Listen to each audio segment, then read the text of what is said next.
किराएदार बेटा। उठ जा नालायक, सुबह के 8 बजने को है। तुझे एग्जाम नहीं देना क्या? थोड़ी देर और सोने दीजिए ना पापा।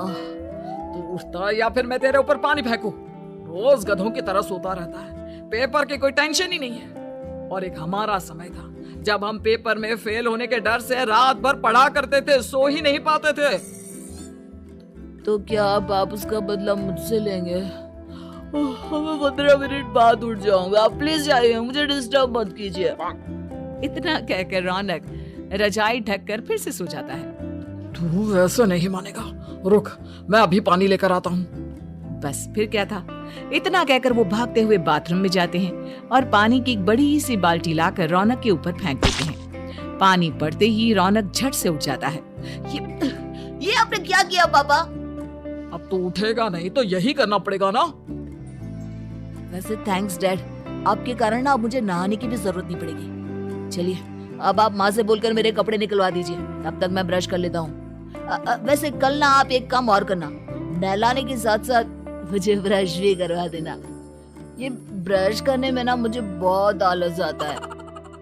रौनक की बातों से अरविंद का मुंह खुला का खुला रह जाता है। वो अपनी पत्नी कमला के पास जाता है और रौनक की हरकतों के बारे में बताता है, जिसे सुन उसकी पत्नी हंसने लगती है। तुम अपने बेटे को समझाने के बजाय हंस रही हो। रौनक बच्चा है, धीरे धीरे सुधर जाएगा। आप क्यों उसके पीछे पड़े रहते हो? अभी नहीं सुधरेगा तो कब सुधरेगा? 10वीं क्लास में है रौनक, वो अब कोई बच्चा नहीं रहा। अरविंद की इतना बोलते ही वहाँ रौनक भी आ जाता है। क्या डैड, मैंने आपको एक काम दिया था, वो भी नहीं हुआ आपसे। अरे क्या हुआ बेटा? माँ, मैंने डैड से बोला था कि वो आपको बोलकर मेरे स्कूल की यूनिफॉर्म निकाल दे, लेकिन मेरे पीछे पड़ने के अलावा इनसे एक काम ढंग से नहीं होता। देख रही हो कमला, देख रही हो अपने लाडले को? अरे आप चुप रहिए जी। चलो बेटा, मैं तुम्हें कपड़े निकाल कर दे देती हूँ बस। ऐसे ही साल पर साल बीतते जाते हैं, लेकिन रौनक के रवैये में कोई बदलाव नहीं आता। वो पहले से भी ज्यादा आलसी और पूरी तरह अपने माता पिता पर निर्भर हो जाता है। 2 साल बाद पता नहीं कहाँ गायब रहता है पूरे दिन, अब तक तो आ जाना चाहिए था। अरे आप इतनी फिक्र क्यों कर रहे हो उसकी? दोस्तों के साथ खेल रहा होगा, आ जाएगा अभी। ये कोई टाइम है खेलने का? 10 बजने वाले हैं, इतनी रात में कौन खेलता है? कमला कुछ कहती उससे पहले ही रौनक वहाँ आ जाता है। मम्मी जल्दी से खाना लगा दो, बहुत भूख लग रही है। तुम्हें तब तक खाना नहीं मिलेगा जब तक तुम बता नहीं देते कि इतनी रात गए कहाँ से आ रहे हो। ओह प्लीज डैड, अब आप इसी पे प्रद्युमन बनकर मेरे सर पर बंदूक लेकर मत बैठ जाना। फालतू की बकवास बंद कर और बता कहाँ से आ रहा है। माँ अब समझाइए ना डैड को। बता देना बेटा, इनको भी तसल्ली हो जाएगी। आप बोल रही हैं तो बता देता हूँ, मैं दोस्तों के साथ मूवी देखने गया था, इसलिए देर हो गई। तू इन सब चीजों में मेरे पैसे उड़ाता है? कभी 1 रुपया कमाने के बारे में सोचा है तूने? जब देखो हवा की तरह पैसे उड़ाता रहता है। माँ अब आप इन्हें चुप करा दीजिए, वरना ना मुझे गुस्सा आ जाएगा। अच्छा क्या कर लेगा? बता ना क्या कर लेगा तू? वैसे बात तो ठीक ही है, मैं कर ही क्या सकता हूँ, पैसे तो फिर भी मैं आपसे ही मांगूंगा ना। चलिए अब ये सब बात छोड़िए और मम्मी मेरे लिए खाना लगा दीजिए। अभी लगा देती हूँ बेटा। मैं बता रहा हूँ कमला, एक दिन ये ऐसे ही बिगड़ जाएगा। उफ़ो, आप क्यों इतना पीछे पड़े रहते हो मेरे बच्चे के? बात की बाद में देखेंगे, अभी आप शांति से उसे खाना खाने देंगे। अगले दिन डैडी मुझे 10,000 रुपए चाहिए। हाँ? अब इतने पैसे क्यों चाहिए तुझे? डैड आप बिना सवाल किए कभी पैसे नहीं दे सकते क्या? जब तक तू बताएगा नहीं तुझे पैसे भी नहीं मिलेंगे। अरे अब आप अपने बेटे को पैसे भी नहीं दे सकते? नालायक, तेरी उम्र के लोग नौकरी करते हैं और एक तू है जो नौकरी करने का नाम ही नहीं लेता कभी। आप लोगों के होते हुए भला मैं नौकरी क्यों करूं? अरे हम कब तक पैसे देंगे तुझे? तुझे भी तो अपने पैरों पर खड़ा होना होगा ना। कौन सा उधार के पैरों पर खड़ा हूँ? अपने ही तो पैरों पर खड़ा हूँ मैं। इसी तरह रौनक दिन प्रतिदिन लापरवाह होता जाता है उसकी लापरवाही को देखते हुए अरविंद और कमला अपने बेटे की शादी कराने का फैसला लेते हैं और 1 महीने के अंदर अंदर ही रौनक की शादी मेघा नाम की लड़की से करा देते हैं। शादी के कुछ दिन बाद, रौनक, मुझे एक अच्छी सी साड़ी चाहिए, आप ला दोगे ना? हाँ, क्यों नहीं। कितने तक की आती है साड़ी? यही करीब 5,000 तक की। तुम चिंता मत करो, मैं आज ही डैडी से पैसे मांगकर तुम्हारे लिए साड़ी ले आऊंगा। आप कब तक ऐसे ही अपने पापा से पैसे मांगते रहेंगे? कोई अच्छी सी नौकरी क्यों नहीं कर लेते आप? अरे डैड के होते हुए मुझे नौकरी करने की जरूरत ही क्या है? पर आप ऐसे कब तक उनसे पैसे मांगते रहेंगे? कुछ आपको अपने दम पर भी तो करना होगा ना। अब तुम भी बाकी लोगों की तरह मुझे ज्ञान देना शुरू मत कर देना। साड़ी चाहिए ना तुम्हें, मिल जाएगी बस। इतना कहकर रौनक अपने पिता से पैसे मांगने चला जाता है। डैडी, मुझे 5,000 रुपया चाहिए। अब 5,000 क्यों चाहिए तुझे? वो मेघा को साड़ी चाहिए थी। अरविंद आगे बिना कुछ कहे चुपचाप उसे पैसे निकाल कर दे देता है। कुछ दिन बाद, तुम्हें नहीं लगता कमला, रौनक हम पर पहले से भी ज्यादा डिपेंड हो गया है? मुझे तो अब उसके भविष्य की चिंता होने लगी है। कल को हमें कुछ हो गया तो वो क्या करेगा? काश तुमने पहले ये सोच लिया होता तो आज हमारा बेटा इतना लापरवाह नहीं होता।